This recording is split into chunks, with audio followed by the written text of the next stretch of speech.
Hey guys, Mike here from Venari Caravans. Just going to do a quick demo on using the HeaterX diesel heater. So we've recently put one on this van here. This is the diesel tank. Open the little breather at the top there. When you're not using it or you've got the caravan in storage, it's best to nip this down so you don't run the risk of getting any water in your tank.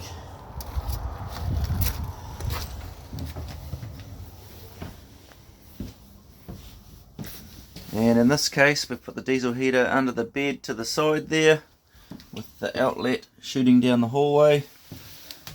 This outlet can spin around, directing the air different ways.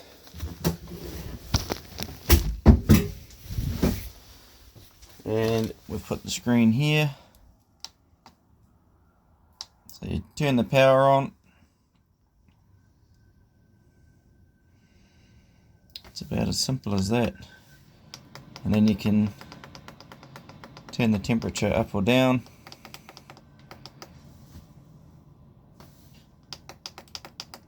If you've got it up at a high setting, it'll pump a lot more fuel, and it'll be the fan will be running harder.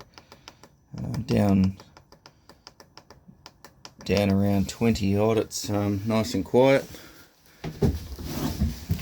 So we specifically choose to use the larger 3 kilowatt unit because the physical size of it is a bit bigger, and then when you've got it dialed right down, it's actually a lot quieter than the 2 kilowatt unit, but it has the same low fuel setting, so it can be wound down to just as low a setting, even though it has a high output.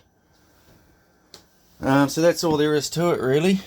Adjust your temperature here, and then when you want to shut it down, you just press the off button, hold it down until it says off. So I'll do that. Off, and now it will go into a shutdown sequence. So it'll stop pumping fuel to the diesel heater.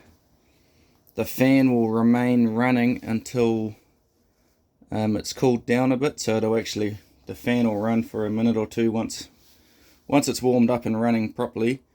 If you shut it down, it'll take a minute or so to do its shutdown sequence. The heater, this control panel and the whole heater is wired direct to your battery. Particularly for that shutdown sequence. So if you have it wired to the load switch for the caravan, when you hit the load, it would cut power to the heater, and then it ends up having unburnt fuel remaining inside the diesel heater, and it ends up coking up and causing them issues. So they do need to be direct wired to a constant power rather than a switched power. So because of that, you've got a fuse down at your battery. So to right close to your battery, there is a fuse in the line there. Yeah, that's about all there is to know about other than delving through settings and things, but the basic functions of the HeaterX diesel heater. Press the power button to turn it on, adjust the temperature setting with the up and down arrows, and then hold down the power button to turn it off.